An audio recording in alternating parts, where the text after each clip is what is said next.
Thursday edition of the Scott Jennings Show. Mark Davis filling in from Texas. Great to have you here. And great to have this gentleman here. Yeah, there I was riffing about the shutdown and various things. Well, let's go to the experts. Let's go to the folks who are covering this for a living and doing things like this on their business cards. It is Tommy Aiello, Senior Director of Government Affairs at the National Taxpayers Union. Tommy, Mark Davis, welcome to the Scott Jennings Show. How you doing, sir? Good afternoon. Thanks for having me. Great to have you. So I don't mean tribally or yay Republicans, yay conservatives, even though that's in my heart. When I say, are we winning the shutdown?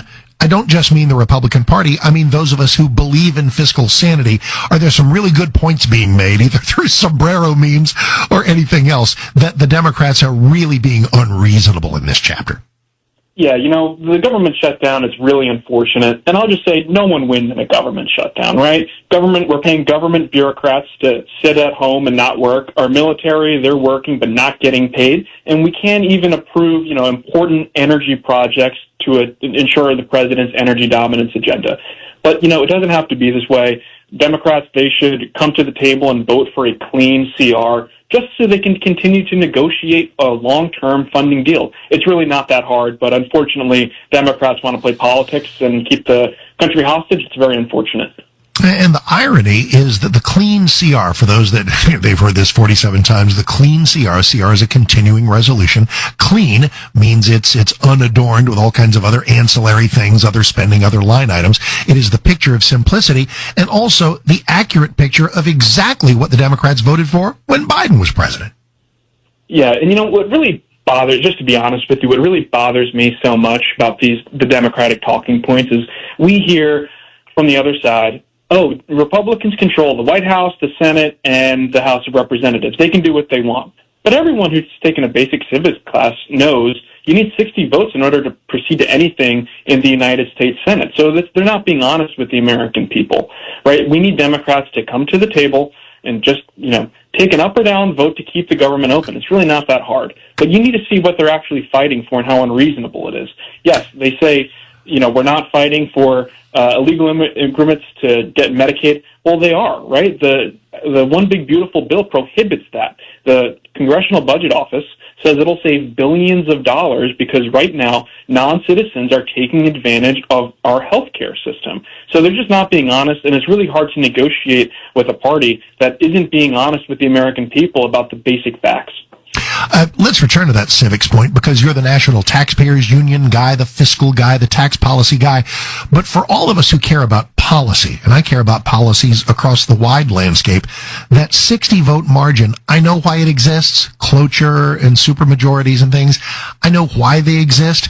I'm weary of it. I'm tired of it. I'm ready for it to be 51 votes for everything.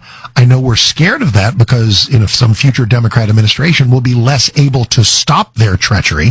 But for right now, I'd give a limb to have a 51 vote margin, and I'm confident about our prospects for the future. Would you like to get rid of the 60 vote hurdle? I don't think the Republican Party in the Senate is there to eliminate it. I mean, we remember in 2020, after Joe Biden was sworn in as president, that they wanted to get rid of the 60-vote threshold so they can implement their Green New Deal and their socialist takeover of America.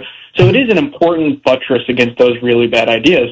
But then again, we're in these situations right now where it is extremely frustrating that we can't implement parts of the president's agenda or even do some of the most basic things like funding our government because we need Democrats to be honest players, and unfortunately they're not, right? They're keeping the government hostage. They're keeping it closed.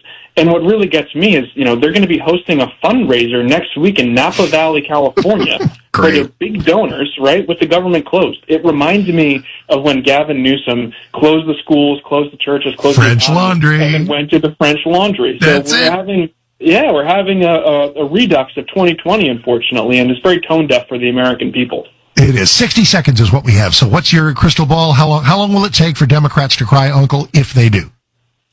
I think this could go on for a little bit. And, American people, they won't feel the full effects of a shutdown for another couple of weeks or so. That's what the data has shown in the past.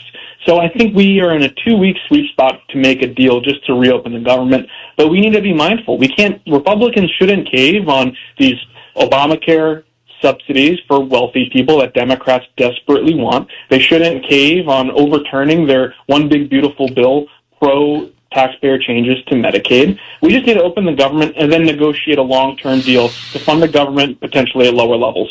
Excellent. Tony Aiello, so great to have you, Tommy. Tommy Aiello, National Taxpayers Union. You guys are heroes to me. Great to have you on the show. Thank you very, very much. Mark Davis in for Scott Jennings. Coming up next, we're going to talk to